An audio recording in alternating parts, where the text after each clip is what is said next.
आज हम इस विषय पे चर्चा करेंगे कि भागवतम बताता है किस तरह से हाउ डज भक्ति वर्क, भक्ति किस तरह से हृदय को शुद्ध करती है और किस तरह से हम आध्यात्मिक प्रगति होती है।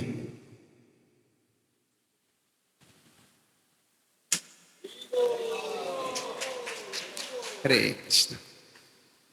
तो ये जो विभाग है श्रीमद् भागवतम का, फर्स्ट कैंटो में दूसरे अध्याय के छठे श्लोक से लगभग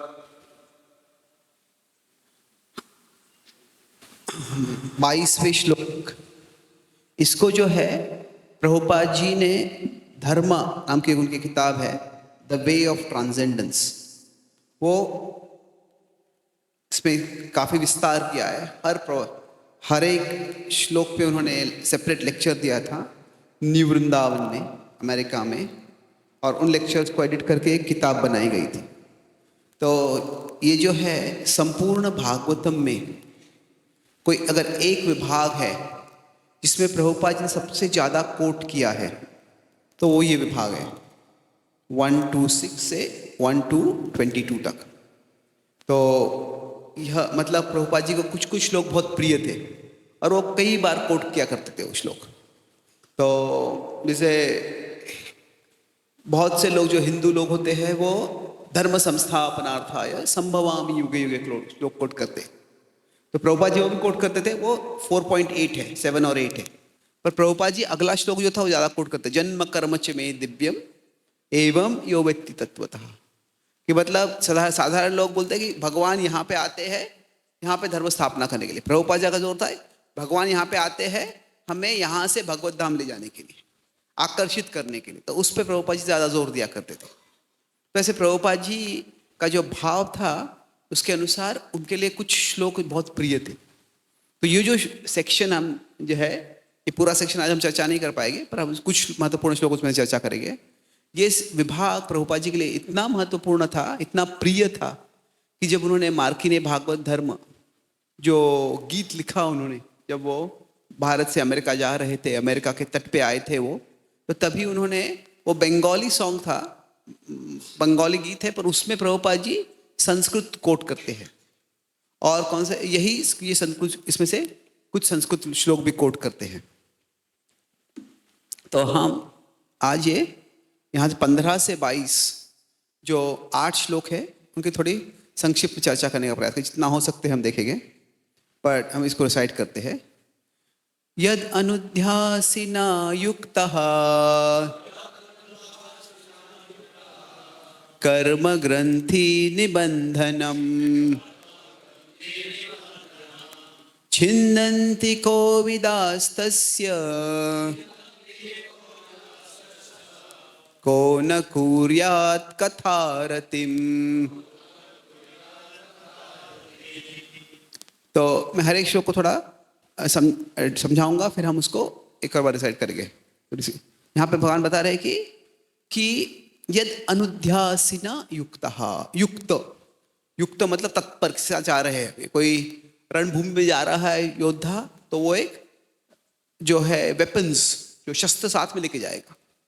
तो वैसे ही यहाँ पे कहता है कि यद अनुध्यासीन, कि आसीन मतलब तलवार। वो कह रहे हैं कि भगवान का स्मरण है, भगवान की स्मृति जो है एक तलवार है, और इस तलवार से क्या काटा जा सकता है?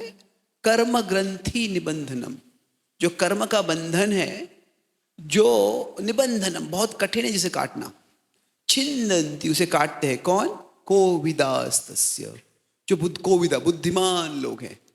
बुद्धिमान लोग कर्म के बंधन को काटते हैं भगवान के स्मरण की तलवार के द्वारा। और फिर वो आखिरी जो विभाग है इस श्लोक का, वो एक सवाल है। तो वह सवाल ऐसे है, इसको इंग्लिश में रेटोरिकल क्वेश्चन कहते हैं। रेटोरिकल मतलब क्या कि वो सवाल का जवाब सेपरेटली देने की जरूरत नहीं है, वो पता ही किसी को जवाब। हम कहते हैं कि कहे किसी को कि अगर सबको मुक्ति से जाने ही वाला है तो इतनी मेहनत करके बहुत सा पैसा कमाने का क्या फायदा है? तो क्या फायदा है? कुछ फायदा नहीं है, बोलने की जरूरत नहीं है। तो वैसे ही यहाँ भाई जो सवाल आ रहा है, को न कुर्यात कथारतिम, तो अगर भगवान का स्मरण इतना शक्तिशाली है तो फिर कौन भगवान के स्मरण करने के लिए उनकी कथा नहीं सुनेगा। तो ये एक सवाल है यहाँ पे, को न कुर्यात कथारतिम। इसको एक तरह से हम समझ सकते हैं, क्या है कि हम एक तरह से हम हमारे जीवन में जा रहे हैं, हम सब प्रगति करना चाहते हैं। अभी एक है कि एक है मटीरियल और दूसरा है स्पिरिचुअल। ये स्पिरिचुअल लेवल है, आध्यात्मिक जगत है, ये मटीरियल लेवल है। तो जब हम यहां पर है तो एक तरह से हम दोनों दिशाओं में प्रगति करना चाहते हैं। अभी भौतिक प्रगति मतलब क्या, कि ऐसे नहीं कि भक्त चाहता है कि बहुत पैसा हो जाए, पर भक्त भी चाहते हैं कि हमारा जो है भौतिक स्तर पे भी हम अच्छी सेवा कर सके, हमारे जो टैलेंट्स है हम वो डेवलप कर सके, हमारे जो योगदान है वो और बढ़ा सके। तो ये एक तरह से भौतिक नहीं, आध्यात्मिक है, पर ये भौतिक जगत में है। और फिर आध्यात्मिक स्तर पे हम भगवान के पास जाना चाहते हैं, तो हम आगे बढ़ना चाहते हैं। पर क्या है, ऐसी मान लीजिए कोई रस्सी है, जो रस्सी से हम सब बंधे हुए हैं, और ये रस्सी हमें पीछे खींचती है, रस्सी हमें नीचे रखती है, ऊपर बढ़ने नहीं देती है। हम चल रहे हैं, मान लीजिए कोई पीछे से रस्सी फेंकता है और हमारे बाजू में रस्सी गिर जाती है और खींचने लगता है, हम कुछ कर ही नहीं पा रहे। हम स्ट्रगल करेंगे, पर मान लीजिए बड़ा व्यक्ति बड़ा शक्तिशाली है और वो पीछे से खींच रहा है, तो हमारा हाथ फंस गया, हम कुछ कर ही नहीं पाएंगे, फंस गए। तो उस समय क्या करना है, उस समय बताते हैं कि हमें, अगर हमारे पास एक तलवार आ जाएगी तो तलवार से क्या करेंगे, हम वो रस्सी को काट सकते हैं। तो कर्म का जो बंधन है वो हमारे ऊपर, हमारे आजू बाजू में एक ऐसा रस्सी है, ये बाहर से नहीं है, अंदर से है ये रस्सी, और ये रस्सी हमें बंधन में रखती है। पर भगवान का स्मरण जो है ये एक तलवार है। तो इसीलिए यद अनुध्यासिना युक्तः, तो ये जो रस्सी जो है ये कर्म बंधन है, और ये तलवार जो है ये भगवत स्मरण है। अगर भगवान का स्मरण होता है तो हम इस रस्सी को काट सकते हैं। तो इसका मतलब क्या है कि हमारे कर्मों से अलग अलग प्रकार का हमें परिणाम होता है, पर कर्म का एक प्रधान जो फल है जो हमें बंधन में रखता है वो क्या होता है, उससे अलग अलग प्रकार की हमारे अंदर में वासनाएं निर्माण होती है। काम वासना हो सकती है, ईर्ष्या हो सकती है, अहंकार हो सकता है, लोभ हो सकता है, और इन सब से के कारण हम इस जगत में बंधे रहते हैं। तो जब ये पूर्व कर्म से हमारे मन में ही ऐसे वासनाएं प्रकट हो जाती है, या फिर हम आजू बाजू में कुछ देख लेते हैं उससे कुछ वासनाएं प्रकट हो जाती है, जब ऐसे होता है तो फिर हमें क्या करना है, तभी ये भगवान के स्मरण का जो तलवार है उस तलवार को इस्तेमाल करके हमें काटना है। तो अभी इसे कैसे काटेंगे, तो या तलवार से कैसे काटा जाता है, ये क्या होता है कि जब रिमेम्बरेंस ऑफ कृष्णा ये होता है, उससे वास्तव में क्या दो चीजें होती हैं। इसका उल्लेख पहले किया गया इसी सेक्शन में, वासुदेवे भगवती भक्ति योग प्रयोजितः जनयत्य आशु वैराग्यम ज्ञानम च यद हेतुकम। तो जब हमें कोई, यहाँ बताया गया है कि ये इसी अध्याय में 7वें श्लोक में बताएगी, भगवान के स्मरण से ज्ञान और वैराग्य आ जाता है। तो ये ज्ञान और वैराग्य के अलग अलग अर्थ होते हैं, पर भक्ति के संदर्भ में ज्ञान का अर्थ होता है कि कृष्ण की महिमा, कृष्णास ग्रेटनेस एंड स्वीटनेस। जब आप भगवान को स्मरण करते हैं तो भगवान कितने मधुर है, भगवान कितने आनंद के स्रोत है, वो स्मृति होती है। और भले ही मैं कितने बड़े समस्या में पड़ा हूँ, कितने मेरी भीषण मेरी कंडीशनिंग होगी, मेरे कर्म बंधन हो गए, पर भगवान मुझे उससे छुड़ा सकते हैं। तो ये ज्ञान है कि भगवान क्या होता है, भगवान की महिमा की स्मृति होती है, भगवान की मधुरता की, भगवान की महानता की। और इससे क्या होता है, दूसरा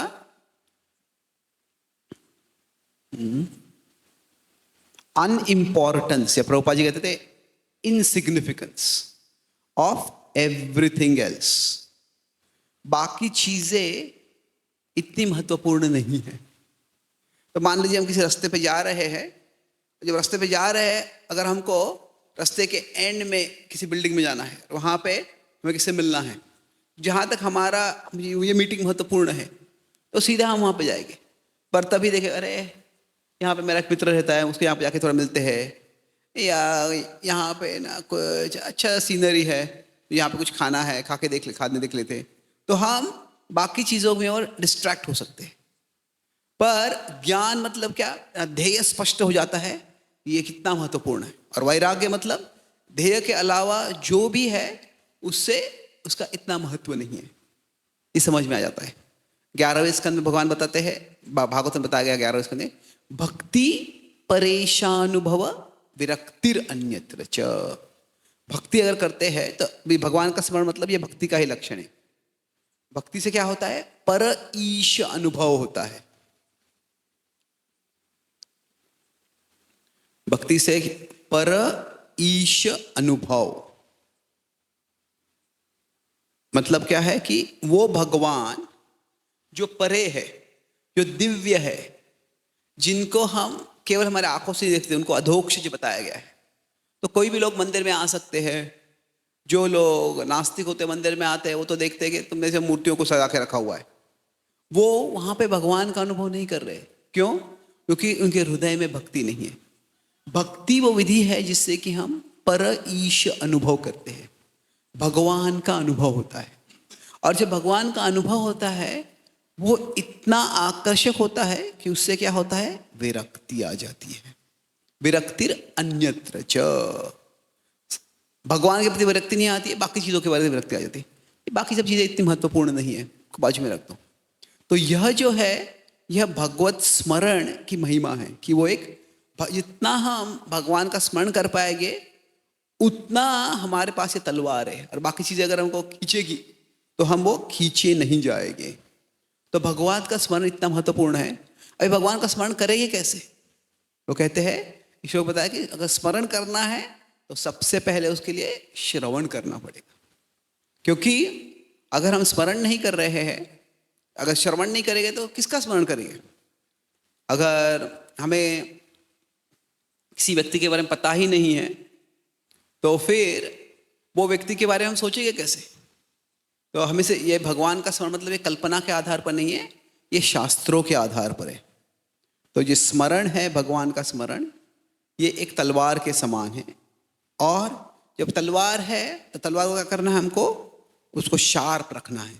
तलवार को अगर जंग लग गया तो कुछ ज़्यादा फायदा नहीं है, तलवार को शार्प रखना है। तो ये स्मरण की जो तलवार है उसको अगर शार्प रखना है तो हमें श्रवण करना है।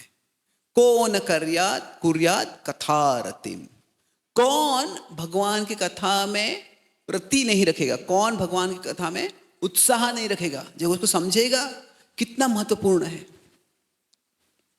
तो वो पूरा ध्यान पूर्वक सुनेगा।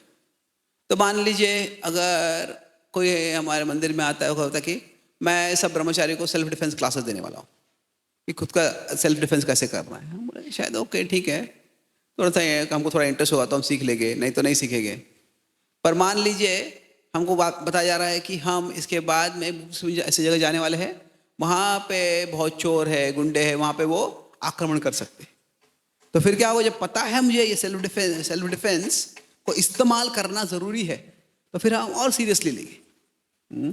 अगर मान लीजिए आपको एक जगह पे जाना है कि वहाँ पे सब लोग दूसरी भाषा बोलते, तो और उसके पहले हम सबको जाके वहीं पे प्रचार करना है, वहीं पे सेवा करनी है, उसके पहले अगर बोलेंगे कि हम आपको ये लैंग्वेज सीखने के लिए कोर्स करने वाले, तो क्या तभी हमको पता है कि क्या महत्व है, तो फिर हम वो और ध्यानपूर्वक सुनेंगे।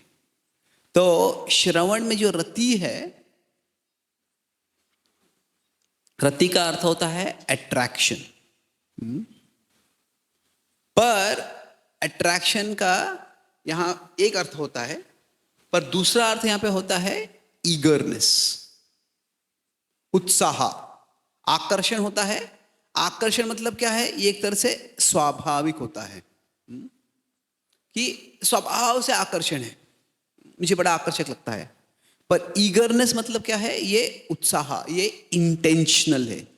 भले ही स्वाभाविक नहीं है, स्वाभाविक कृष्ण कथा में हम आकर्षण नहीं है, पर जब हम इसका महत्व समझते हैं तो फिर क्या है, हम जरूर उसमें और रुचि रखेंगे। को न कुर्यात कथा रतिम, जब हम समझेंगे कि मुझ पे माया अलग अलग तरह से आक्रमण करने वाली है, और अगर मैं भगवान का स्मरण करूंगा, भगवान की महिमा को याद करूंगा, तो तभी ये तलवार से वो काट पाऊंगा। तो क्या होगा कि माया कहेगी, अरे ये पैसा कमाओगे तो इतना सुख मिल जाएगा, अगर ये कर लोगे तो सुख मिल जाएगा, ये करेंगे तो सुख मिल जाएगा। पर जब हम भगवान का श्रवण करते हैं, उनकी लीलाओं का, उनके शिक्षाओं का श्रवण करते हैं, तो भी याद रहेगा कि बाकी सब चीजें हैं महत्वपूर्ण, पर क्या है, आ ब्रह्म भुनालोक, यहाँ पे क्या है, पुनरावर्तिनो अर्जुना, ये सब यहाँ पे केवल ये भौतिक चीजें हैं, वो क्षण भंगूर है। तृणकत्य जगत सर्वम हरेर नामेव केवलम, कि बाकी सब चीजें जो है वो इतनी बड़ी नहीं है। तो जब हम श्रवण करते हैं तो श्रवण से स्मरण होता है, और स्मरण से क्या होता है कि कल भी ये मैं बता रहा था मैं, ये कि कैसे है कि जब हम भक्ति कर रहे हैं, तो जब हम श्रवण नहीं करते हैं जब हम श्रवण नहीं कर रहे हैं, तो श्रवण नहीं कर रहे तो स्मरण ज्यादा नहीं होता है। पर जब हम श्रवण करते हैं, श्रवण नहीं करते हैं, तो क्या हो जाता है, हमारे चेतना में ये जगत बहुत बड़ा बन जाता है और भगवान छोटे बन जाते हैं। क्या है कि अरे इसने मुझे ऐसे बोला, उसने वैसे बोला, ये ऐसे हुआ, उसने वैसे किया। पर जब हम श्रवण करते हैं तो क्या होता है, ये जगत छोटा बन जाता है और भगवान बड़े बन जाते हैं। और अब बड़े बन जाते हैं मतलब भगवान पहले से जगत से बहुत बड़े हैं, पर हमारे लिए, हमारी चेतना में या तो भगवान महत्वपूर्ण रहेंगे या जगत महत्वपूर्ण रहेगा। तो श्रवण से जब स्मरण होता है, हमको लगता है भगवान महत्वपूर्ण है। इस जगत में मैं सेवा करूंगा, शायद मेरी सेवा को थोड़ा गुणगान मिलेगा, किसी और की सेवा को ज्यादा गुणगान मिलेगा, पर ये महत्वपूर्ण नहीं है। हमें सेवा अच्छी करनी है, गुणगान मिलेगा तो अच्छी बात है, पर हम इस जगत में ख्याति के लिए, फेम के लिए सेवा नहीं कर रहे हैं, भगवान की प्रसन्नता के लिए सेवा कर रहे हैं। तो इस तरह से भगवान का स्मरण बहुत महत्वपूर्ण है।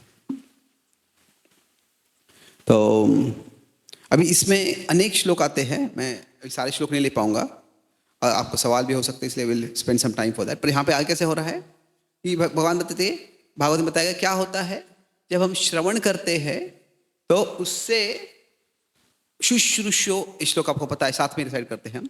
शुश्रूषो सद्धानस्य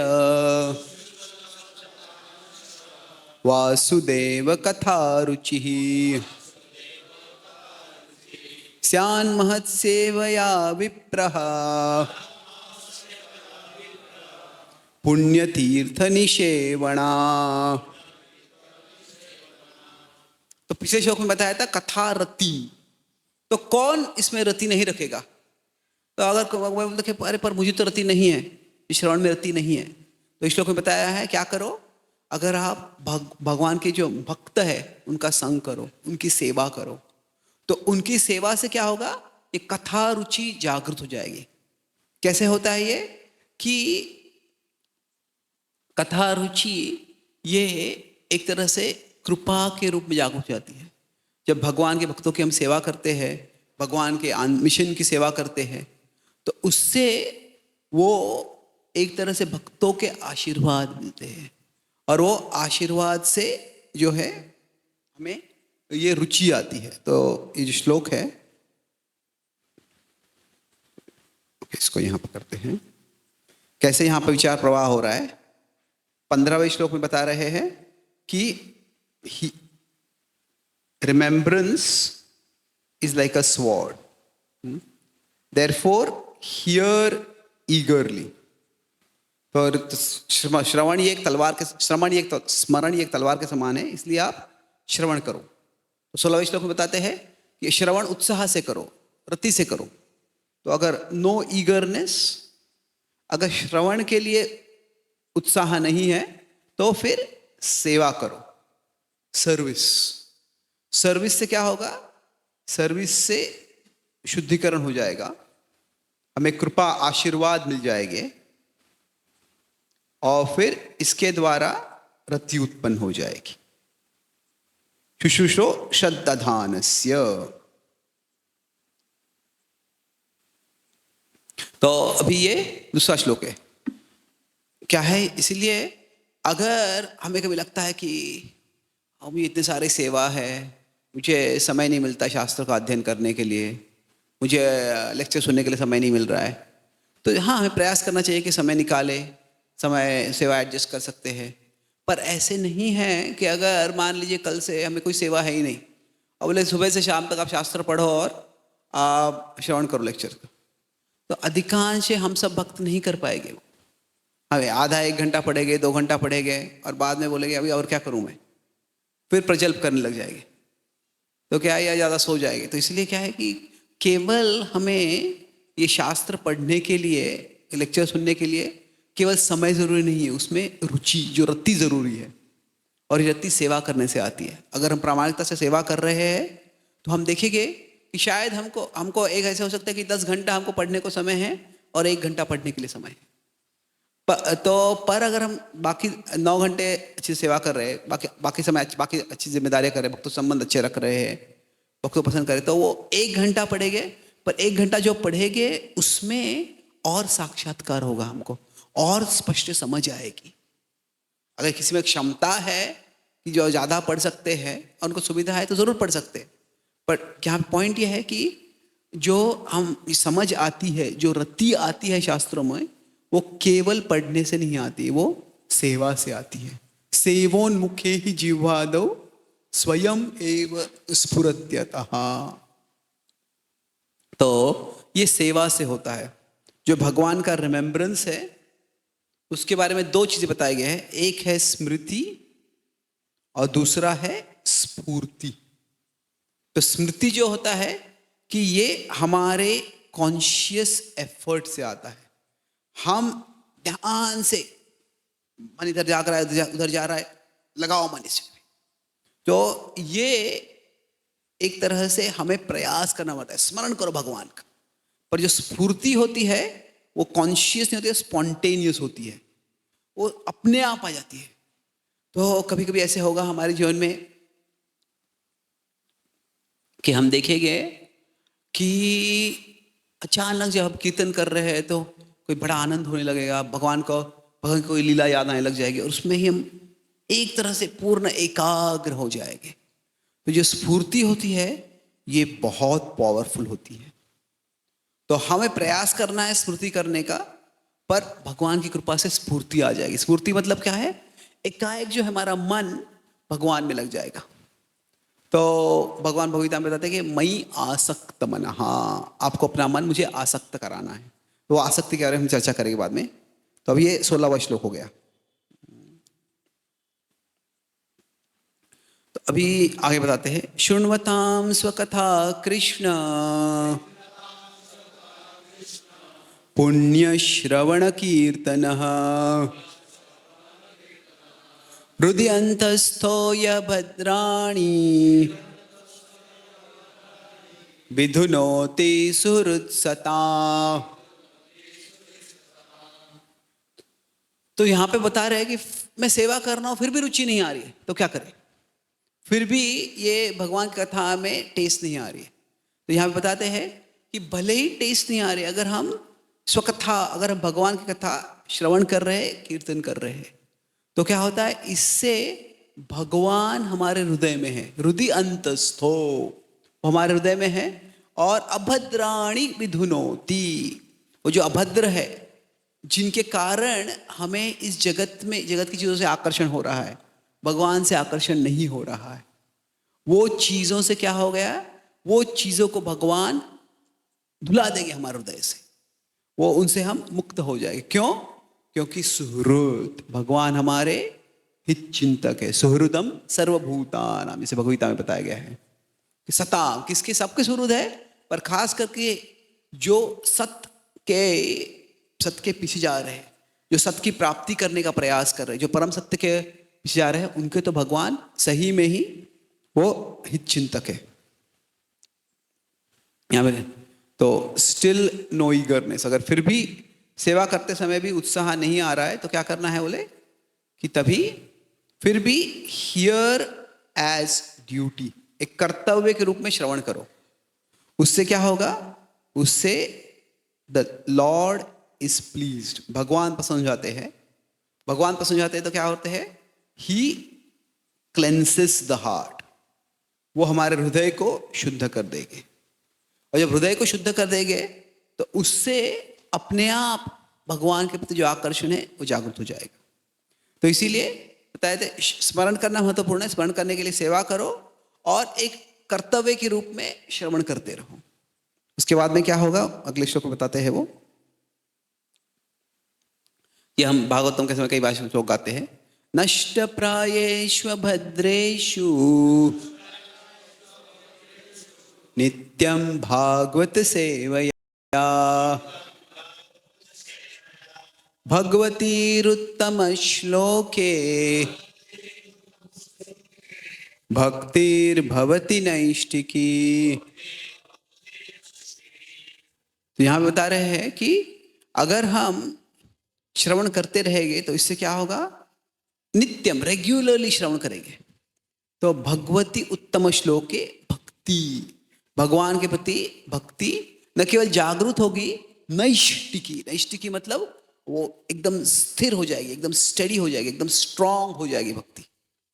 तो अभी क्या होता है, हम सब में भक्ति है तो पर ऐसे होता है कि हाँ कृष्ण अच्छे है पर माया भी इतनी बुरी नहीं है। तो कई बार हमको ऐसा भाव होता है। तो हमारी जो भक्ति होती है अभी नैष्टिकी नहीं होती है, अभी स्टडी नहीं होती है, अभी अनस्टडी होती है। आज कृष्ण अच्छे लगते हैं, कल कृष्ण जितना अच्छे लगते हैं, पर जब हम श्रवण करते हैं तो उससे क्या होता है, नित्यम भागवत सेवया। तो अभी ये भागवत सेवा जो है यहां बताया गया है, भागवत सेवा के बारे में जो बताया है, प्रभुपाद जी बोलते हैं भागवत सेवा मतलब क्या है, वो ग्रंथ की सेवा है और वो भक्त की सेवा है। तो अभी भक्त की सेवा के बारे में जो वर्णन है वो 16वें श्लोक में आया था। ग्रंथ की सेवा के बारे में जो वर्णन है 17वें श्लोक में आता है कि आप फिर भी श्रवण करो। तो इन दोनों से क्या होगा, भगवती उत्तम श्लोके भक्तिर भवती नैष्टिकी। तो इससे क्या होगा, हम अभी अनस्टडी डिवोशन में है, भक्ति है हमारी पर अभी अस्थिर है, वहां से हम स्टडी डिवोशन तक पहुंच जाएंगे, फर्म डिवोशन। हम समझेंगे कि भगवान ही सबसे महत्वपूर्ण है, भगवान से और महत्वपूर्ण कोई भी चीज नहीं है। तो आप सबको ये शब्द पता है, अर्थ, अर्थ का अर्थ क्या है? अच्छा, आप सबको ये पता है, अनर्थ शब्द पता है? अनर्थ पता है आपको शब्द?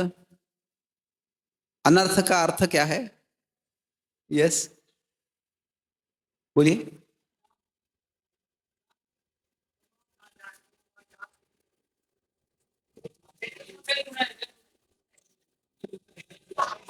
एक व्यक्ति बोलिए, आप बोलिए।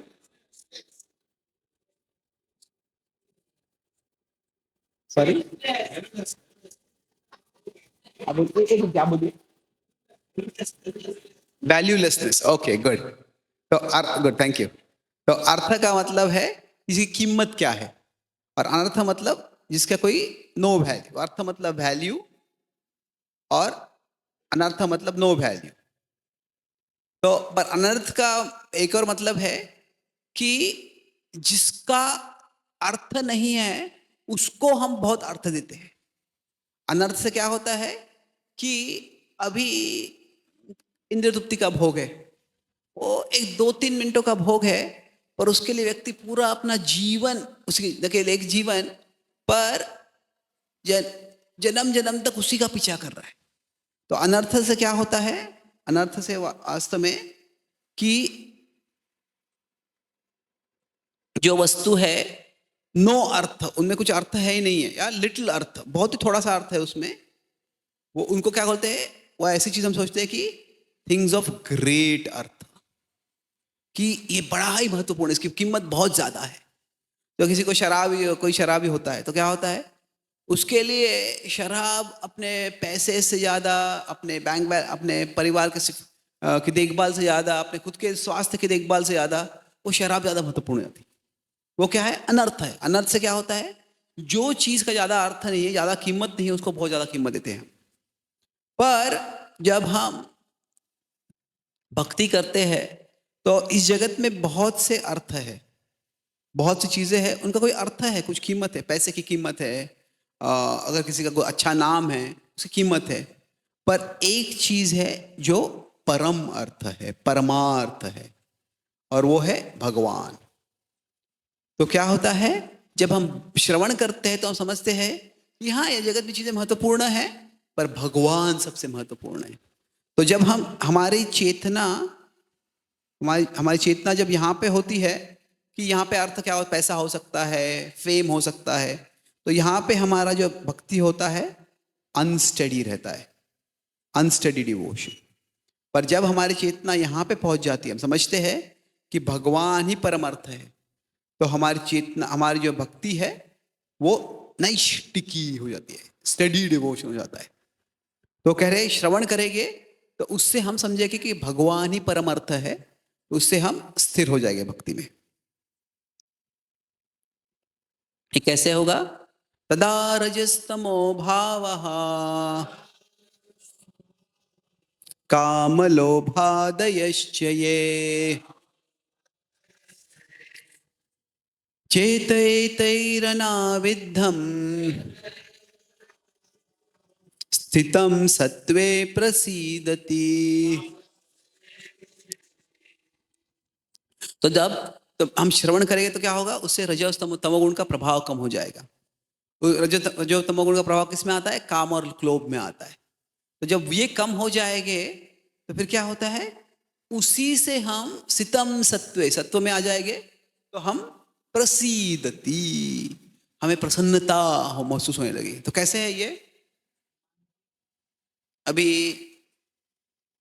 ये कोई स्वादिष्ट चीज है, ये अभी इन्होंने गन्ने का जूस मुझे दिया है, ये स्वादिष्ट है, पर मान लीजिए माँ ऐसे ही कोई दवाई देना चाहती है किसी अपने बच्चे को, पर वो जो दवाई है वो बच्चा सोचा कि मुझे ये खेलना है, मुझे वो करना है, वो करना है, तो वो माँ दवाई दे रही है, पर वो बच्चे को लगता है कि बाकी सब चीजें बहुत सी अच्छी है, तो माँ दवाई दे रही है पर वो बच्चा सिर हिला रहा है, इधर उधर हिला रहा है। तो सिर इधर उधर तो क्या होता है कि वो दवाई अंदर जा नहीं रही है, उसके मुंह पे इधर गिर रही है, उधर गिर रही है, उधर गिर रही है, पर फिर भी जो माँ है उसके चेहरे को पकड़ लेती है और तो दवाई देने का प्रयास करती है। तो क्या होता है, वो बच्चा इधर उधर सिर कर रहा है, पर उसके बीच में कुछ तो बूंदे उसके मुंह से अंदर जाती है, और जब उसको उसको स्वाद लगता है, अरे ये इतना बुरा नहीं है, तो ऐसा सिर हरा, हाँ तो हमारा मन भी वैसे ही है। अभी हम जब भक्ति करते हैं, श्रवण करते हैं, स्मरण करते हैं, तो हम बोलते हैं अरे ये उसने उसने बोला, उसको यो मिल गया, ये ऐसे हो गया, हमारा मन इधर उधर भाग रहा होता है। पर किसी न किसी तरह से हम उसको मन को पकड़ के अगर भगवान का स्मरण, भगवान का श्रवण करने में लगा देते हैं, तो क्या होता है, अरे ये तो अच्छा है, इसमें तो बड़ा आनंद है, ये क्यों ना करूं मैं। तो फिर हमारा जो ये होता है, जो स्थितम सत्वे प्रसीदति, हम सत्व में स्थित हो जाते हैं। तो यहां पे क्या है, जो okay I have to go down, 19वें श्लोक में बताया गया है कि क्या, कि अगर हम श्रवण करते रहते हैं, श्रवण करेंगे तो क्या होगा, एक तरह से रजो और तम कम हो जाएगा, ये इनका कम हो जाएगा। और फिर दूसरा क्या होगा, सत्व आ जाएगा, और सत्व बढ़ जाएगा तो उससे क्या होगा, सुख आ जाएगा। सत्व से ही एक तरह से सुख आता है, एक दिव्य सुख भी है, सत्व से भी सुख आता है। कैसे है, तो इसमें जो उदाहरण बताता कि जो एक छोटा शिशु है, बेबी है, बेबी नहीं, छोटा शिशु चाइल्ड है, वो चाइल्ड हमारे मन के समान है, और जो उसकी माता है वो उसके हमारे बुद्धि के समान है। और जो दवाई है, मेडिसिन, वो क्या है, वो भगवान का श्रवण है। तो अगर हम श्रवण करेंगे तो हम सब धीरे धीरे शुद्ध हो जाएंगे, और धीरे धीरे वही उसमें हमें आकर्षण आ जाएगा। प्रभुपाद जी अपने मार्कंडेय भागवत धर्म में लिखते हैं, भागवतेर कथा से तब अवतार, धीर हैया सुने यदि काने बार बार। देखिए, अगर बार बार अगर श्रवण करेंगे, धीर हो जाएगा व्यक्ति, वो उसका शुद्धिकरण हो जाएगा। तो स्थितम सत्वे प्रसीदति, व्यक्ति प्रसन्न हो जाएगा।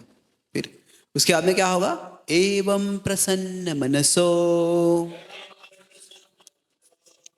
भगवत भक्ति योगतः भगवत तत्व विज्ञानम मुक्त संगस्य जायते। तो जब हम प्रसन्न मन के साथ भक्ति करेंगे तो उससे क्या होगा, भगवान की महिमा और अच्छी तरह समझ में आ जाएगी। जब हमारा मन प्रसन्न नहीं है और हम भक्ति कर रहे हैं, तो क्या होता है कि हमें इतना उसमें साक्षात्कार नहीं होता है, इतना स्पष्टता नहीं आती है।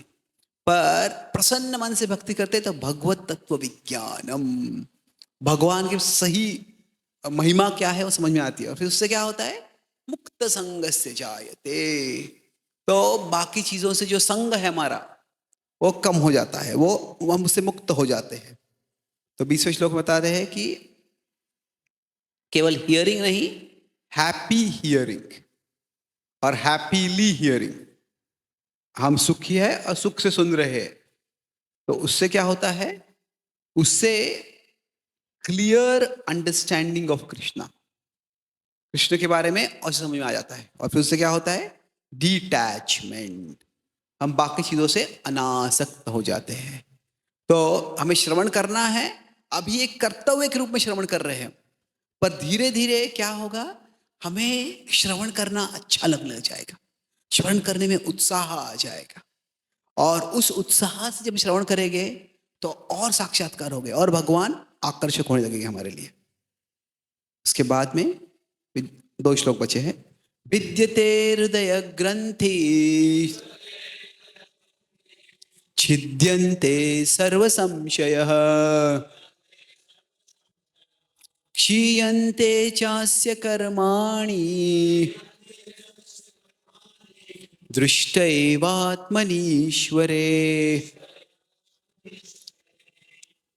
बता रहे यहाँ पे कि हम हमारे आत्मनि, हमारे अंदर भगवान किस तरह से विद्यमान है ये हम समझेंगे, भगवान को हम देखेंगे। तो क्या अभी हमको लगता है शायद भगवान है, पर भगवान बहुत दूर है, मेरे जीवन में इतनी सारी समस्या है, भगवान को पता भी है या नहीं, भगवान परवाह करते हैं, वो सब हमें पता, ऐसे लगता है, संदेह हो सकते हैं। पर क्या होगा, ऐसे सारे संदेह चले जाएंगे। और जब ये संदेह होते हैं तो उसके कारण हम कर्म करते हैं। कर्म मतलब मुझे ये सुख के लिए वो करना है, उस सुख के लिए वो करना है। क्षीयन्ते चास्य कर्माणि, सारे कर्म बंद हो जाएंगे। विद्यते हृदय ग्रंथि, जो हृदय में ना वो जो गांठ है, जो बंधन है, वो टूट जाएगा। तो अभी देखो ये कैसे है कि कोई एक्सपर्ट क्लास देता है तो क्या करता है, अच्छा क्लास दे रहा है तो शुरुआत में बताएगा कि मैं इस विषय पे चर्चा करूंगा, फिर पूरा क्लास हो जाएगा और फिर एंड में बताएगा कि मैंने इसी विषय पे चर्चा की है। तो जो बराबर उसी विषय पे आ जाते हैं तो वो एक्सपर्ट है। वो नहीं तो कोई शुरुआत करते हैं और फिर कहाँ चले जाते हैं खुद को पता नहीं होता है। तो यहाँ पे भागवत में देखे थे, जो हमने सीरीज देख रहे थे श्लोकों का, तो 15वां श्लोक, पहला श्लोक देखा था कर्म ग्रंथि निबंधनम, वहां पे ग्रंथीय शब्द था, यहाँ पे भी क्या है, ग्रंथीय शब्द आया है। तो वो कर्म ग्रंथि कैसे काटा जाता है, भगवान के श्रवण से कैसे कर्म का बंधन काटा जाता है, यहां बताया जा रहा है। भिद्यन्ते विद्यते हृदय ग्रंथि। तो यहां पे एक साइक्लिक है, ये कंप्लीट हो रहा है यहां पे, कि जब हम भगवान को समझते हैं, क्लियर अंडरस्टैंडिंग ऑफ कृष्णा होता है, तो उससे क्या होता है कि हम भगवान को देखते, see Krishna with us, with in us, कि भगवान हमारे साथ है, हमारे अंदर है, अभी भी मेरे साथ भगवान है, भगवान दूर नहीं है। और जब ये समझ जाते हैं तो फिर जो प्रीवियस अटैचमेंट्स जो है, पूर्व कर्म से जो आसक्तियां है, वो सारी टूट जाती है, जो संशय है वो चले जाते हैं, और जो हम कर्म फ्रूटिव वर्क करते हैं, जो क्या चाहते हैं हम कि मैं यहाँ पे भोग के लिए कुछ कार्य करूं, वो सारा जो है वो चले जाता है, तीनों खत्म हो जाते हैं। तो इस तरह से व्यक्ति मुक्त हो जाता है, क्योंकि भगवान का दर्शन हो जाता है इससे। ये क्लियर अंडरस्टैंडिंग ऑफ कृष्णा से क्या हो रहा है, वी सी कृष्णा। तो अभी आखिरी जो श्लोक है उसमें निष्कर्ष बता रहे हैं कि देयरफॉर, इसलिए हमें क्या करना चाहिए, हम कृष्ण को हमारे हृदय में देखेंगे, हमारे साथ देखेंगे, उससे क्या परिणाम होगा कि हम पूरा भगवान में समर्पित हो जाएंगे। तो इसलिए अभी हमें क्या करना है, यू हैव अ क्वेश्चन प्रभु, तो सवाल है कोई उनका, उनके आपके पीछे सवाल है, कुछ स्पष्ट नहीं है? नहीं, आई कैन एक्सप्लेन दैट कुछ। हाँ, जो शंकाएं हैं वो चली जाएगी।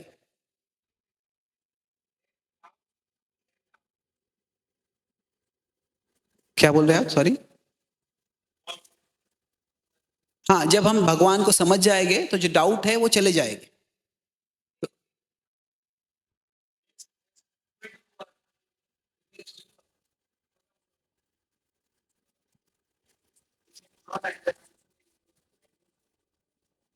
अच्छा ठीक है। फ्रूटिव वर्क मतलब, okay, fruitive work, okay sorry.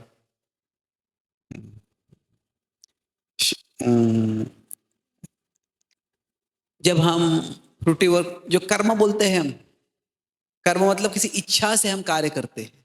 कैसे होता है कि हमारे पूर्व कर्म से कुछ इच्छाएं हैं, और मुझे ये खाना है, वो खाना है, ये करना है, ये भोग करना है, पर अभी हम कुछ योजना करते हैं कि मुझे इस जगत में ऐसा बनना है, वैसे बनना है।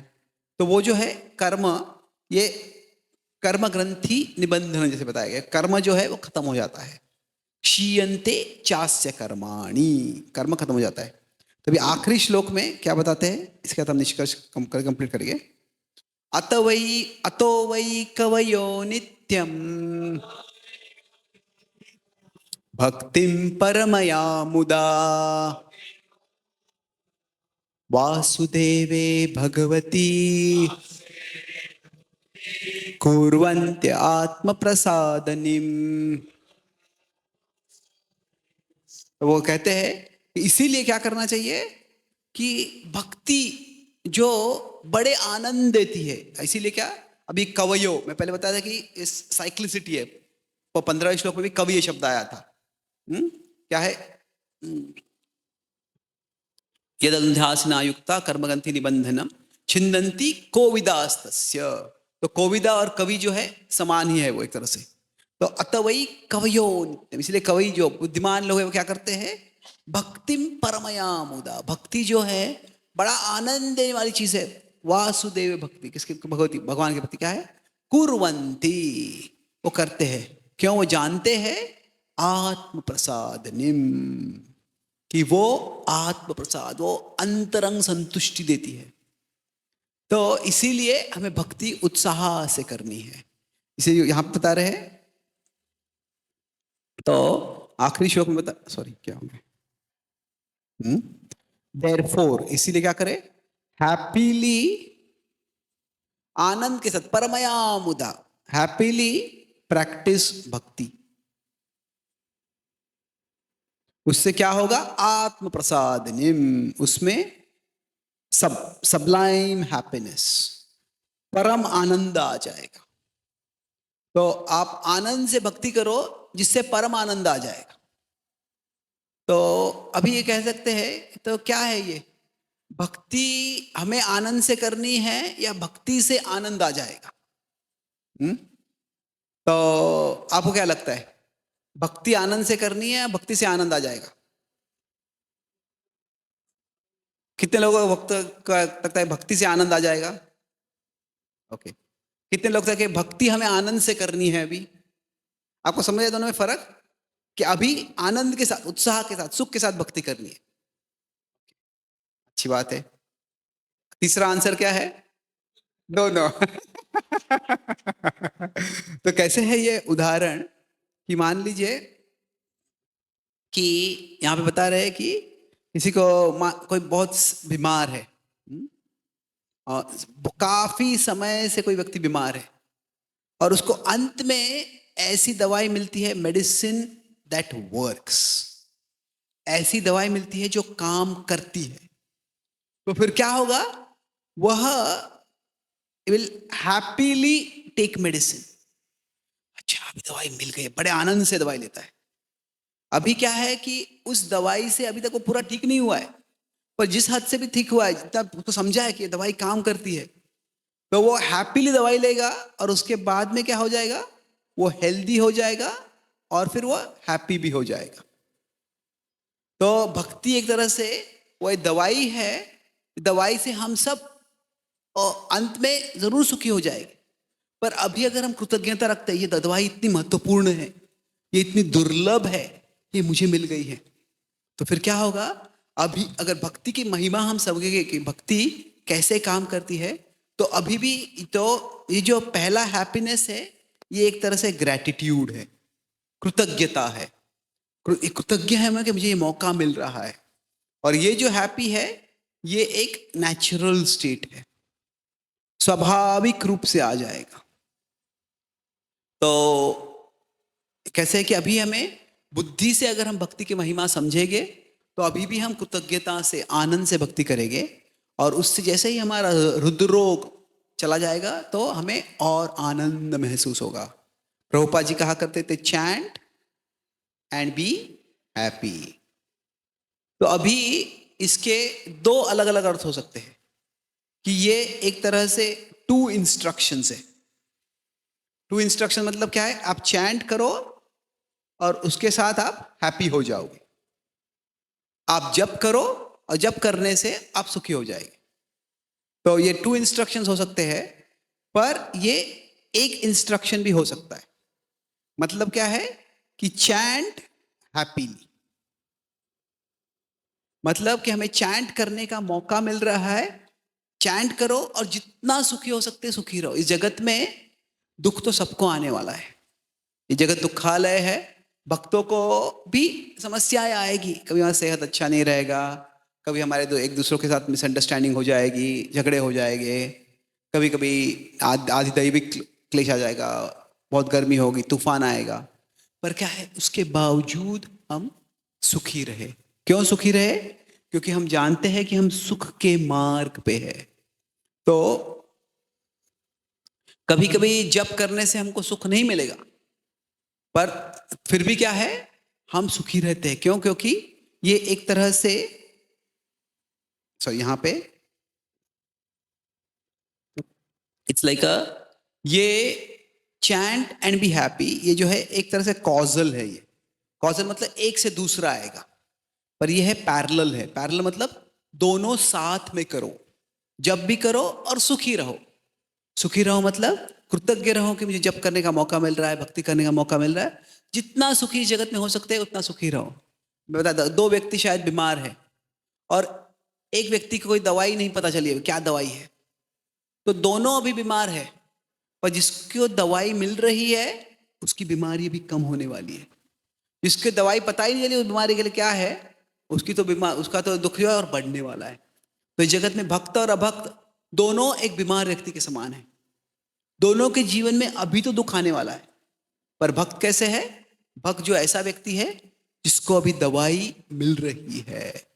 दवाई मिल रही है, तो इसलिए क्या है, जो डिवोटी या नॉन डिवोटी दोनों है, उनके प्रेजेंट में क्या है, एक तरह से दोनों के जीवन में, तो अभी ये एक पेशेंट के समान है, दोनों पेशेंट्स है, तो दोनों के प्रेजेंट में दुख है, पेन है, क्यों? पर फर्क क्या है, फ्यूचर में फर्क है। ये डिवोटी जो ऐसे पेशेंट है जिसको विथ मेडिसिन, जिसको क्या दवाई है पता चल चुकी है, पर यहां पे जो है नो मेडिसिन, तो प्रेजेंट में भले ही दुख होगा, पर भविष्य में जो डिवोटी है, जो दवाई साथ पेशेंट है जिसके दवाई मिल रही है, वह उसको नो डिस्ट्रेस, वैकुंठ, मतलब कोई चिंता नहीं है, कोई दुख नहीं है। वो जो भक्त है उसको न केवल डिस्ट्रेस होने वाला है, पर मोर डिस्ट्रेस, मोर दुख, क्योंकि वो बीमारी और बढ़ने वाली है। तो इसलिए अभी संतुष्ट रह के हमें भगवान की सेवा करनी है, और इस तरह से अगर सेवा करेंगे, भगवान का स्मरण करेंगे, तो हम सब जहां भी है वहां से शुद्धिकरण के मार्ग पे आगे बढ़ सकते हैं और दिव्य आनंद की प्राप्ति कर सकते हैं। तो सारांश में मैंने चर्चा की आज कि हमने देखा कि हाउ भक्ति वर्क्स, भक्ति की विधि कैसे हमारे हृदय में काम करती है। तो हमने ये 1 to 15 से 22 इस श्लोक में देखा। तो पहला और आखिरी श्लोक जो था उस पर हम ज्यादा जोर दिया है। 15वें श्लोक में क्या बताया कि रिमेम्बरेंस, भगवान का स्मरण, ये एक तलवार के समान है, और ये तलवार को शार्प कैसे करते हैं हम, श्रवण के करते, हियर। बट हियर कैसे, हियर विथ ईगरनेस, उत्साह के साथ श्रवण करो।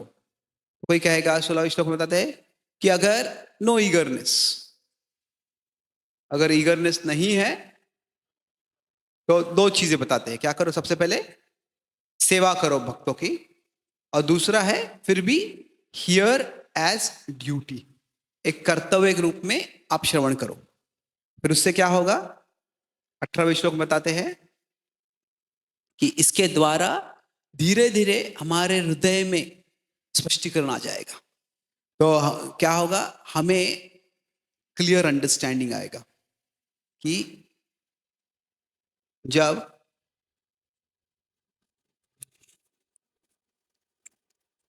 नष्ट प्रायेषु भद्रेषु नित्यं भागवत सेवया भगवती उत्तम श्लोके भक्तिर्भवति नैष्ठिकी। कैसे क्लियर अंडरस्टैंडिंग क्या आ जाएगा कि भगवान जो है वो परम अर्थ है, बाकी सब चीजें जो है वो उसका कोई इतना अर्थ नहीं है।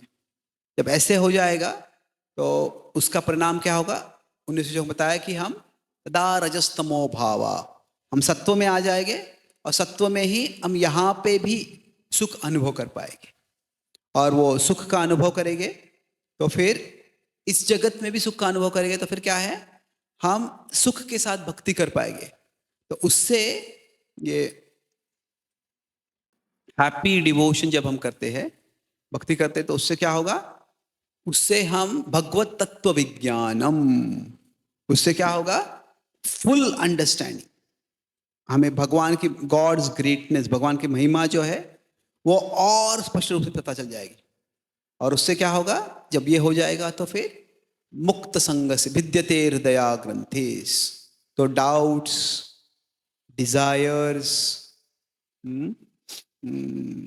पास्ट इंप्रेशंस, पूर्व से जो भी है वो सारे जो है वो सब चले जाएंगे। और जब चले जाएंगे तो क्या होगा, उसके द्वारा आखिरी श्लोक में बताया कि इसलिए हमें क्या करना है, देयरफॉर हैप्पीली प्रैक्टिस, सुख के साथ करो वह भक्ति, जिससे क्या होगा, आपको अंत में हैप्पीनेस मिल जाएगा। बहुत बहुत धन्यवाद। हरे कृष्णा।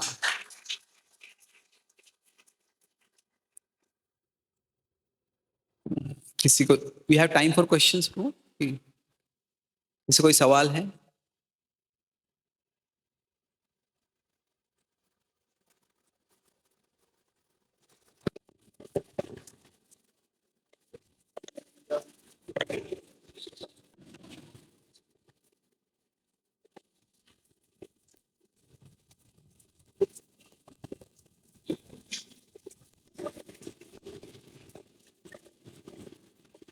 হরে কৃষ্ণ প্রভু, আমি বাংলাতেই বলছি, হিন্দি বলতে পারছি না, ইংলিশও বলতে পারছি না, একটু বুঝবেন।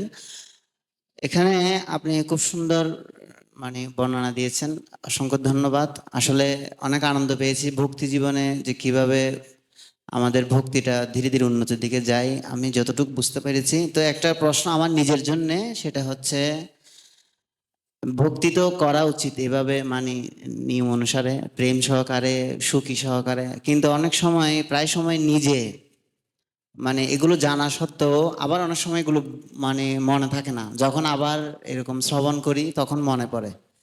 তো এই ক্ষেত্রে মানে কিরকম থাকলে, কি করলে এরকম সবসময় ভক্তির নিয়মগুলো যথাযথভাবে আনন্দ লাভ করা যাবে, ঠিক মতো করতে পারবো, কি করলে এটা মনে সবসময় মনে থাকবে আর কি, ভুলে যাব না, এটাই প্রশ্ন ছিল। হরে কৃষ্ণ প্রভু। somebody is translating.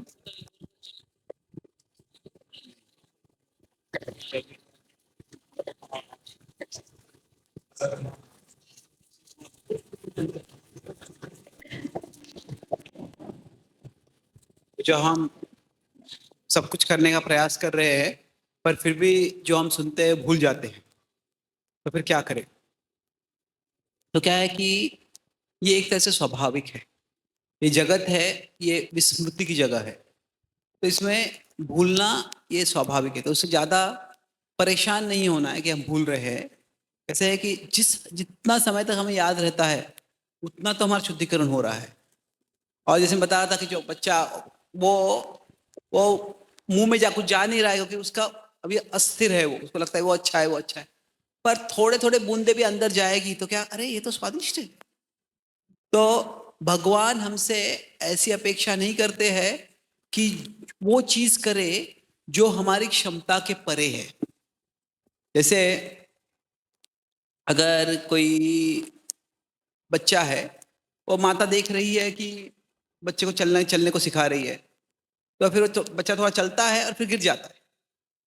तो अभी सीख रहा है चलना, तो माता तो ये अपेक्षा नहीं करेगी कि वो यहाँ से स्कूल तक पैदल चला जाएगा अकेले। तो माँ देख रही है, और जैसे ही वो बच्चा गिरने लग गया तुरंत पास में दौड़ते हुए आ जाएगी और बच्चे को पकड़ लेगी, गिर गया तो संभाल के उठा लेगी। तो उसी तरह से क्या है, जितनी हमारी क्षमता है उतना अगर हम करेंगे तो उससे ही भगवान संतुष्ट हो जाएंगे, और फिर धीरे धीरे हमारी क्षमता बढ़ेगी। तो स्मरण करते हैं, भूल जाते हैं, कोई बात नहीं है, फिर वापस हम याद करने का प्रयास करते हैं। और फिर क्या है कि तीन चीजें हैं। फॉरगेटफुलनेस जो होता है, तो सबसे पहले है एक्सपेक्टेड, ये अनिवार्य है। तो एक्सपेक्ट मतलब क्या है, ये ऐसे होने ही वाला है, तो प्रिपेयर फॉर इट। जैसे कैसे होता है कि कैसे प्रिपेयर करते हैं, पहला है रेपिटिशन। इसीलिए नित्यम भागवत सेवा बताएगी, बार बार श्रवण करो। पर रेपिटिशन ही नहीं है, उसके साथ साथ हम क्या कर सकते हैं कि एसोसिएशन। अगर भक्तों के संग में रहेंगे तो फिर क्या होता है, काफी हद तक जो हमें करना है उसको बार बार हमें याद दिलाते रहते हैं। बाकी भक्त भी अगर हम कभी उत्साह में कम हो जाते हैं तो फिर दूसरे भक्त हमें याद दिलाते हैं। तो उस तरह से क्या होता है, संग में जितना हम रह सकते हैं उससे वो हम भूल जाएंगे पर दूसरे याद दिला देंगे। और तीसरा है कि केवल हम रेपिटिशन नहीं करते हैं, केवल हम बार बार सुनते हैं, हम एसोसिएट करते हैं, पर उसके साथ साथ अगर हम समझते हैं कि भगवान के बारे में क्या चीजें हैं जिनको मैं आसानी से सुन सकता हूं, इसको कह सकते हैं पर्सनलाइजेशन। पर्सनलाइजेशन मतलब ये समझना है कि मैं एक व्यक्ति हूं, मेरा एक व्यक्तिगत भगवान से संबंध है, तो भगवान के कौन सा पहलू मुझे स्मरण करना आसान होता है, भगवान के कौन से संदेश, कौन सी लीलाएं, कौन सी शिक्षाएं, तो उसको हम ज्यादा जोर देते हैं। मतलब अनेक भक्त है, कुछ भक्तों का वो प्रार्थना करने जाएंगे विग्रहों पे, तो स्वाभाविक रूप से उनको प्रार्थना करने की, नित्यानंद प्रभु इतने कृपालु, उनको प्रार्थना करनी है। कुछ भक्तों को लगे कि महाप्रभु के कलियुग पावन अवतार है, उनकी प्रार्थना करनी है मुझे। कुछ भक्तों को लगेगा कि मुझे तो जो कृष्ण है वो स्वयं भगवान है, उनकी प्रार्थना करनी। तो ये ऐसे बलदेव देव बताते हैं कि भगवान के किसी भी वेदांत सूत्र में बताते हैं कि किसी भी परम सत्य के मूर्तिमान स्वरूप को हम प्रार्थना कर सकते हैं। पर्सनलाइजेशन। तो वैसे ही हम शास्त्र पढ़ते हैं, एक तरह से एक कर्तव्य के रूप में सब शास्त्र पढ़ते हैं, पर हमें देखना है कि मेरी रुचि किस में ज्यादा है, और फिर वो शास्त्र को हम और आसानी से पढ़ सकते हैं, उसका स्मरण और कर सकते हैं। तो जो ये है, this is the rap of bhakti. Rap पता है, एक प्रकार का म्यूजिक होता है, उसमें आनंद से डांस करते हैं लोग। तो ये भक्ति में रेपिटेशन, एसोसिएशन, प्यूर और पर्सनलाइजेशन। तो इससे हम जो हमारी विस्मृति की प्रवृत्ति है उसको कम कर सकते हैं। कोई और सवाल है किसी का?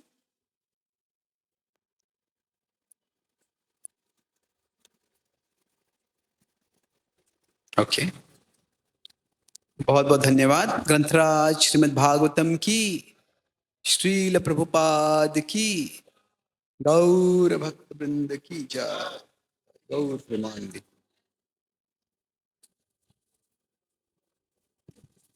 अच्छा,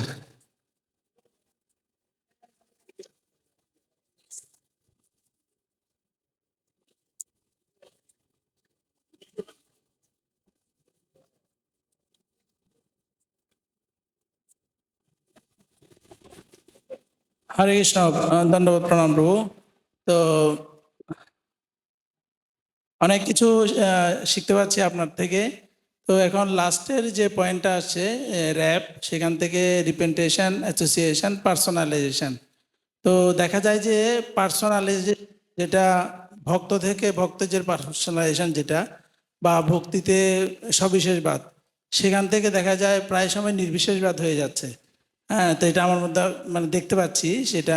তো কিভাবে সেটা এই পার্সোনালাইজেশন যে সবিশেষবাদের মধ্যে ভক্তি, সেটা বৃদ্ধি করা যাবে এইটা।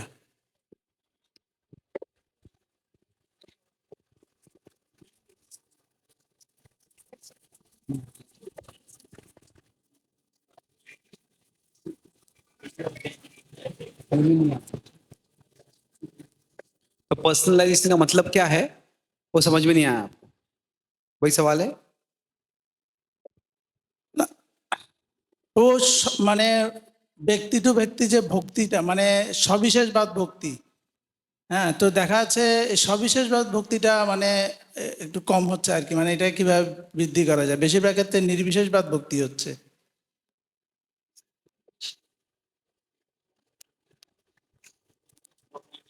अच्छा, तो सविशेषवाद भक्ति थोड़ा कम है, निर्विशेषवाद भक्ति थोड़ा ज्यादा हो रहा है। तो ठीक है, कभी कैसे है, ये न के न प्रकार न मन किसी तरह से भी भक्ति कर रहे हैं वो अनुकूल ही है, अच्छा ही है। पर जब हम भक्ति कर रहे होते हैं तभी हम खुद का आत्मनिरीक्षण कर सकते हैं, खुद देख सकते हैं कि अच्छा, ये जब मैं करता हूं तो मेरा मन पूरा भगवान में लग जाता है, ये जब करता हूं तो मन इधर उधर भाग रहा है। तो हम देखेंगे शायद, अच्छा ये भजन जब सुनता हूं तो मैं ये भजन गाता हूं तो पूरा मन एकाग्र हो जाता है, या ये भगवान इस ड्रेस में दृश्य होता है तो मुझे मन इतना लग जाता है भगवान में। तो सेल्फ ऑब्जर्वेशन। तो हम क्या होता है कि ये भागवतम में बताया गया, यद यद धियात उरुगाय विभावयन्ति तत्तद्वपो प्रणीयसे सदनुग्रहाय। बताते हैं कि जिस भाव से भक्त भक्ति करता है उसी रूप में, उसी पद्धति से भगवान उसके आगे प्रतीत होते हैं। तो ये पर्सनलाइजेशन की बात हो रही है वहां पे। तो हमें खुद ऑब्जर्व करना है। कभी कभी कुछ स्पष्ट हो जाएगा, इतना स्पष्ट नहीं होगा। तो अगर स्पष्ट नहीं हो रहा है तो सिर्फ भक्ति करते रहो, तो निर्विशेषवाद से सविशेषवाद की ओर चले जाएंगे। पर सेल्फ ऑब्जर्वेशन करेंगे हम तो कहाँ मुझे ज्यादा मन लग रहा है, कहाँ एब्जॉर्प्शन आ रहा है, तो वो एक तरह से हम कह सकते हैं कि हमें वही परम पुरुषोत्तम भगवान, वो एक ही भगवान है, पर वो भगवान मुझे इस दृष्टि से आकर्षित कर रहे हैं। ये अभी क्लास के बाद अगर आप ये डिस्कस करोगे ये क्लास में, तो क्लास में कौन सा पॉइंट अच्छा लगा, तो अगर आप 5 भक्तों डिस्कस करोगे तो शायद 5 भक्तों को अलग अलग पॉइंट अच्छा लगेगा। क्या क्यों? क्योंकि क्या है कि हम जिस परिस्थिति में है, जिस मनस्थिति में है, उसमें अरे ये पॉइंट चमक गया, मुझे वो अच्छा लगा। तो क्या है, ये पर्सनलाइजेशन है सिंपल स्तर पे। मतलब क्या, ये पॉइंट मुझे अच्छा लगा, ये पॉइंट फिर थोड़ा और एक्सप्लोर कर सकते हैं कि ये पॉइंट मुझे इतना अच्छा क्यों लगा। तो हाँ, क्योंकि क्या है कि मेरे मन में ये सवाल था, उसका जवाब मुझे आज मिल गया, या मुझे ये समझ में नहीं आ रहा था, अभी समझ में आ गया, ये प्रॉब्लम था, ये प्रॉब्लम का ये सोल्यूशन है, समझ में आ गया। तो हमें कि पर्सनलाइजेशन में क्या है कि what we are attracted to, भगवान के किस पहलू से मैं अट्रैक्ट हो रहा हूं, और व्हाई वी आर अट्रैक्टेड। ये दो अगर हम देखेंगे तो इससे पर्सनलाइजेशन आसान हो जाएगा। और एक चीज के बारे में भी हो तो भी वो निर्विशेष से सविशेष की ओर हम धीरे धीरे जाते रहेंगे। ओके,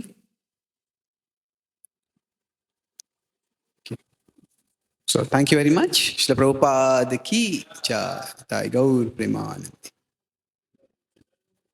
अच्छा, सवाल है क्या और? ओके तो आप ओके श्योर।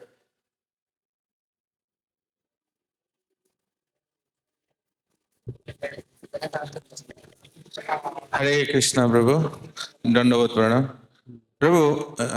आप जो बताया पहले 15 श्लोक में, जे भक्ति जो है वो शान कैसे देना भक्ति से।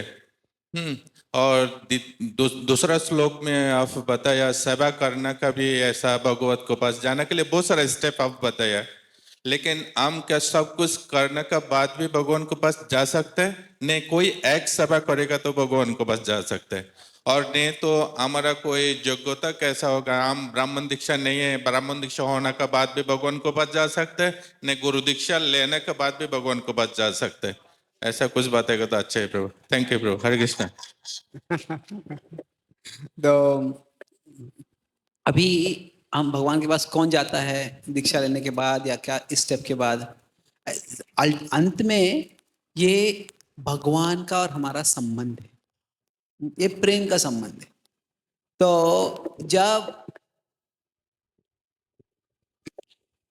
हमें भगवत धाम जाने का समय आएगा तो वहां पे एंट्रेंस पे जय विजय तुम्हारा इनिशियल सर्टिफिकेट दिखाओ, ऐसे नहीं बोलने वाले हमको तो कौन से वो ये नहीं देखने वाले हैं कि तुम कौन से कितने रीति रिवाजों में भाग लिया है, ये यज्ञ में थे, ये यज्ञ में थे।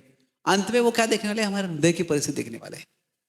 तो बेसिकली भगवान नहीं चाहते हैं कि हम इस जगत में रहे, भगवान चाहते हैं कि हम उनके पास आ जाए। पर क्या है कि अगर भगवत धाम जाना है, go back to Godhead, उसके लिए एक चीज कम से कम महत्वपूर्ण है कि आवर डिजायर फॉर कृष्णा।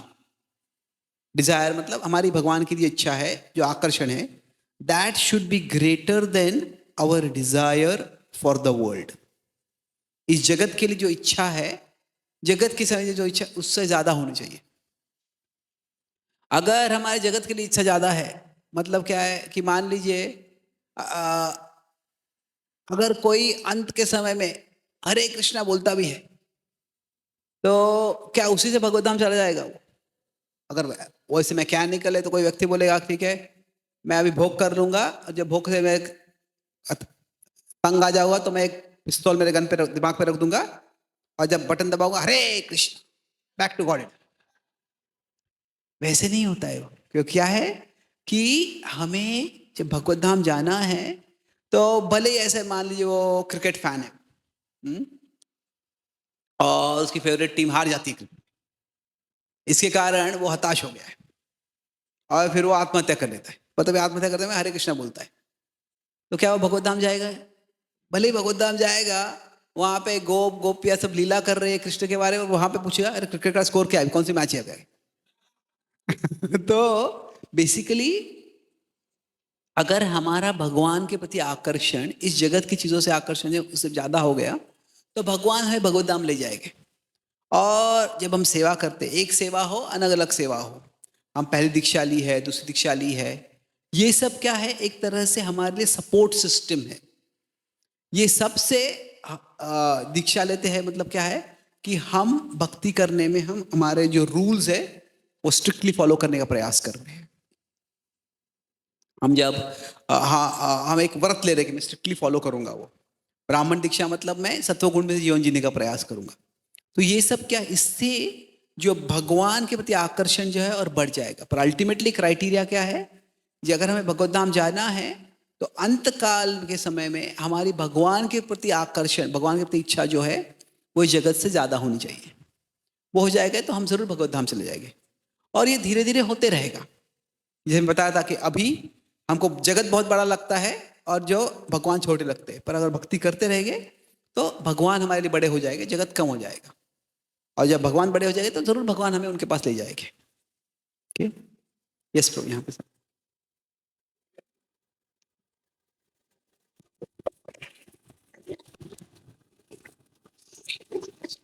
हरे कृष्णा, दंडवत प्रणाम प्रभु जी। तो आपने कहा प्रभु, यहाँ हम लोग बुरा को सोचने से हमारा मन कलुषित हो जाता है। तो मेरा कलुषित हो जाता है। तो आप लोग बताता है जे भगवान का प्रार्थना रूप ज्ञान रूप खड्ग से उसको टूट जा सकता है। लेकिन प्रभु जी, मेरे को तो वो उस समय में तो प्रार्थना भाव नहीं आता है, लेकिन और बाद में आता है। तो मेरा प्रश्न है जे वही समय में मेरे हृदय के प्रार्थना भाव कैसे आ सकता है प्रभु जी? हरे कृष्ण प्रभु। तो जब कोई समस्या होती है, जब कोई संघर्ष होता है, जब कोई गलत कार्य होता है, तभी हमें प्रार्थना भाव तभी नहीं आता है, बाद में आता है। तो ठीक है, ऐसे कोई बड़ी बात नहीं है, बाद में भी आ रहा है तो अच्छा है। क्या होता है, कभी कभी मन का एक वेग होता है और उस वेग के कारण मन एक दिशा में चला जाता है, तो उस समय में वो शायद नहीं हो पाता है। पर जब होता है तभी हमें करना है, और धीरे धीरे क्या होगा कि वह प्रार्थना भाव और तेजी से आ जाएगा। उसको टाइम लगता है, जैसे क्योंकि हमारे मन की एक प्रवृत्ति होती है और मन की प्रवृत्ति को बदलना इतना आसान नहीं होता है। तो एक तरह से हम कहते हैं कि हमारा अटैचमेंट होता है, कि अगर हम सब अटैच्ड है, हम सब आसक्त है किसी से, तो किस चीज से आसक्त है हम, क्या मेरी भगवान से आसक्ति हो गई है या नहीं, ये कैसे पता चलता है हमको? ये अटैच क्या कि हम जब हमें कुछ सोचने के लिए नहीं है तो हम क्या सोचते हैं? What do we think of when we have nothing to think of? मतलब कि अगर हम ड्राइविंग कर रहे हैं तो बड़े क्राउडेड रास्ते से ड्राइविंग कर रहे हैं, पूरा ध्यान देना पड़ेगा ड्राइविंग के लिए। पर सीधा रास्ता है तो भाई ड्राइविंग के इतना ध्यान देने की जरूरत नहीं है, तभी हमारा मन इधर उधर जाएगा। तो जब हमें कुछ सोचने के लिए नहीं है तभी हम क्या सोचते हैं, वह हमारे आसक्ति के बारे में बताता है। तो शायद हमारा स्वास्थ्य के बारे में विचार जाएगा, या पैसे के बारे में विचार जाएगा, या फेम के बारे में विचार जाएगा कि अरे मैं इतना भक्ति कर रहा हूँ पर लोग मेरी महिमा क्यों नहीं समझ रहे, लोग मेरे लेक्चर क्यों नहीं आते, मेरे लोग फॉलोअर क्यों नहीं बन रहे मेरे। तो ऐसे वो विचार आएगा। या भगवान के बारे में विचार आएगा कि भगवान को मैं कैसे पसंद कर सकता हूँ, भगवान की सेवा कैसे कर सकता हूँ। तो अभी क्या है कि जब तक हमारी आसक्ति कहीं और है तो उस दिशा में सवाल चला जाएगा, तो प्रार्थना भाव तब तक नहीं आएगा स्वाभाविक रूप से। तो तभी एफर्टफुल लगता है। तो भक्ति जो होती है सबसे पहले, बाद में वो एफर्टलेस हो जाएगी। मतलब वो प्रयास के बिना भी अपने आप मन हमारा भगवान की ओर चल जाएगा। पहले अभी जो है वो एफर्टफुल रहेगी, वही प्रयास करना पड़ेगा। हमारा मन इधर भागता है, हमें मन जो है भगवान में लगाना पड़ता है। गोपियां कुछ भी कार्य कर रही है तो क्या है, उनका मन बिक्रे तो कामा किल गोप कन्या। वो बाजार में जाके दही बेच रही है, फिर भी दही बेच रही है तो क्या होता है, दही बेचते समय वो बोलना चाहती है कि यहाँ पे दही है, दूध है, मक्खन है, पर उनका मन कृष्ण से इतना भरा हुआ है कि वो दूध मक्खन दही बोलने से कृष्ण कृष्ण कृष्ण गोविंद गोविंद गो बोलते रहती है। और वो इतने आनंद से, इतने स्नेह, इतने प्रेम से बोलती है कि एक वो उसी से देखने के लोग आते हैं और फिर दूध मक्खन दही जो ले लेते हैं। तो क्या है वहां पे उनका जो मन एफर्टलेसली भगवान की ओर जा रहा है, हमारा भी नहीं जा रहा है, थोड़ा एफर्ट करना पड़ेगा। पर ये जो एक जर्नी है, हम सब आगे जाएंगे और धीरे धीरे जैसे भगवान के प्रति आसक्त हो जाएंगे तो प्रार्थना भाव भी स्वाभाविक रूप से आ जाएगा। यस, अच्छी mic.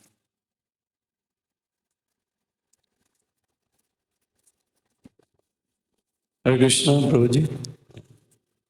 Sravanam, Kirtanam, and Smaranam. So when we hear any pastime of Krishna from our Guru Maharaj or Srila Prabhupada, and then we are telling it to others, is it considered when we are telling, we are repeating this pastime to others, is it considered as Smaranam? Or we have to sit in a secluded place and then we have to remember this pastime? दोनों हैं। तो ऐसे क्या है कि जब हम किसी को जो श्रवण क्या बता रहे हैं तो वो कीर्तन है क्या, वो कीर्तन के साथ साथ स्मरण भी है। वो कैसे है कि ये जो 9 विधियां है उनमें से स्मरण एक तरह से स्पेशल है। क्यों स्पेशल है कि एक तरह से स्मरण सब में आता है। श्रवण कर रहे तो स्मरण हो रहा है, कीर्तन कर रहे तो स्मरण का हो रहा है, अर्चनम कर रहे हैं तभी स्मरण हो रहा है। तो एक तरह से स्मरण जो है ये कॉमन डिनोमिनेटर है, सब में कॉमन ही है। पर उसके साथ साथ स्मरण जो है वो एक सेपरेट अंग भी बताया गया है। तो हमारे आचार्यों ने एक पूरी एक स्मरण पद्धति बताई है जो बहुत ही प्रगतिशील भक्त होते हैं उनके लिए बताया गया है। पर अभी भक्ति सिद्धांत ठाकुर प्रभुपाद जी ने ज़्यादा जोर नहीं दिया है। बताते हैं कैसे कि अगर जो वृंदावन में जो भक्त रहते हैं तो वो कैसे करते हैं कि वो ध्यान में जाते हैं और वो उस समय में भगवान कौन सी लीला कर रहे हैं उसकी लीला, उस लीला का स्मरण करते हैं। तो गोविंद स्मरण पद्धति है, गौरांग स्मरण पद्धति है। तो स्मरण मतलब क्या है, वो एक सेपरेट अंग भी है। पर हमारे स्तर पे महत्वपूर्ण ये है कि हम किसी न किसी तरह से ये न के न प्रकार मन कृष्ण निवेशित। तो अभी एक जगह बैठ के वापस स्मरण करना है, कर सकते हैं तो अच्छा है। पर कभी कभी क्या होता है, हम एक जगह बैठ जाते हैं स्मरण करने का, हम वहां पे बैठ जाते हैं पर हमारा मन सारी दुनिया भर घूमते रहता है। तो पहले तो हम शुरुआत करते हैं भगवान के स्मरण के साथ, उसके बाद में धीरे धीरे अलग अलग स्मरण चालू हो जाते हैं। भगवान ने सुंदर पीताम्बर धोती पहनी हुई है, अरे मैंने धोती मेरे कहाँ सुखाने को लगाई थी, किसी ने तो उठा तो नहीं लिया। तो मन कहीं और चला जाता है। तो इसीलिए जो स्मरण का जो सेपरेट अंग है वो शायद अभी करना, सिर्फ बैठ के स्मरण करना वो थोड़ा मुश्किल है हमारे। तो बाकी चीजों में भी स्मरण अपने आप होता ही है।